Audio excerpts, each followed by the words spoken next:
কাঁঠালের বীজ আর পুঁইশাক পাতা দিয়ে বানিয়ে নিন সবচেয়ে সেরা শাকের ঝোল। প্রচণ্ড গরম পড়েছে, তাই ভাবলাম পুঁইশাক পাতার এই ঝোল রেসিপিটা তোমাদের সঙ্গে শেয়ার করি। তাই দেরি না করে শেয়ার করতে চলে এলাম। কতটা দুর্দান্ত হয়েছে আশা করি তোমরা দেখেই বুঝতে পারছো। তো মূল রেসিপিটি শুরু করা যাক।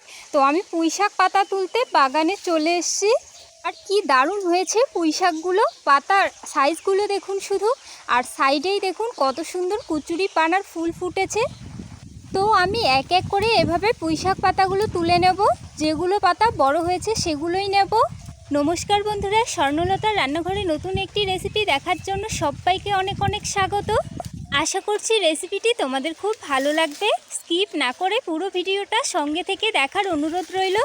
আর তোমরা যারা চ্যানেলে নতুন বন্ধু রয়েছে ইউটিউব থেকে দেখলে অবশ্যই চ্যানেলটি সাবস্ক্রাইব করে রাখবে। আর ফেসবুক পেজ থেকে দেখলে পেজটিকে ফলো করে আমার পাশে থাকবেন প্লিজ। আর দেখুন কুচুরি পানার ফুল প্রচুর ফুটেছে। তো আমার পুঁইশাক পাতা তোলা হয়ে গেছে, বেশ অনেকগুলো আমি তুলে নিয়েছি। এখান থেকে আর কয়েকটা পাতা নেব।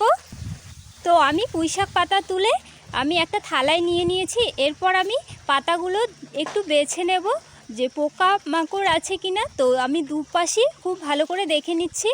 এই পাতাগুলো খুবই ভালো রয়েছে, যেহেতু আমি দেখেই এনেছি তবু আরেকবার দেখে নিচ্ছি। এই দেখুন এইখানে একটা পোকা হয়েছে, এই পাতাটা আমি ফেলে দিয়েছি। তো এরকমভাবে কিন্তু বেছে নিতে হবে, যেগুলো পাতায় পোকা রয়েছে সেগুলো ফেলে দিয়ে দিতে হবে।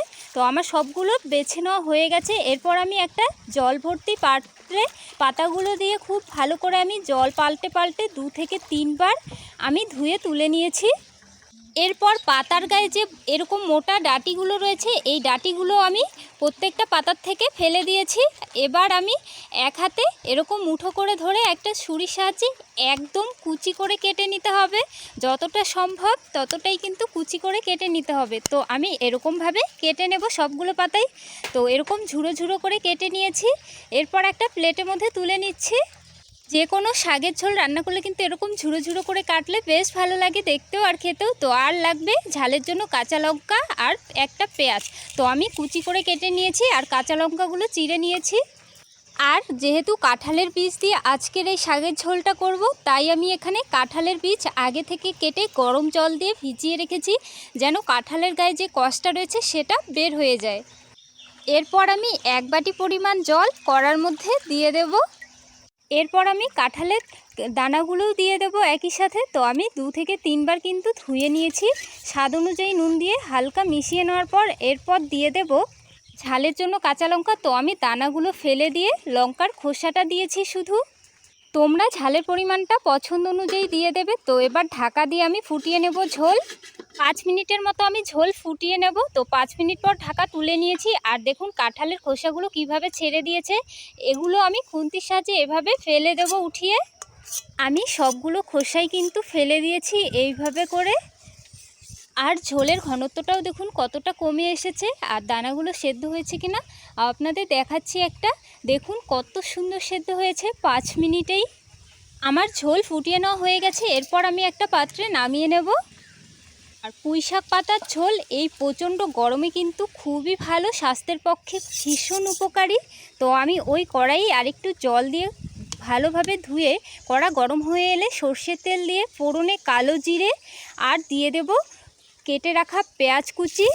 ফোড়নটা আমি ভালো করে নাড়াচাড়া করে নেব যতক্ষণ না অবধি একটা লালচে কালার আসছে। যখনই দেখবে এরকম একটা ব্রাউন কালার চলে এসছে তখনই কেটে রাখা শাকগুলো দিয়ে দিতে হবে। আর শাকের মধ্যে হালকা স্বাদ অনুযায়ী নুন দিয়ে দিতে হবে। এরপর ভালোভাবে একটু ভেজে নিতে হবে। আর শাকগুলো ভাজার পর কিন্তু কালার অনেকটাই চেঞ্জ হয়ে যাবে, ঠিক এরকম একটু কুচকুচে সবুজ কালার চলে আসবে। 3 মিনিটের মতো ভেজে নেওয়ার পর আমি ঝোল যে নামিয়ে রেখেছিলাম সেই ঝোল দিয়ে দিচ্ছি। এরপর 2 মিনিট মতো জাল করে নেব এইভাবে যতক্ষণ না অবধি বকবক করে ফুটছে। যখন দেখবে এরকম বকবক করে ফুটছে তখনই নামিয়ে নিতে হবে।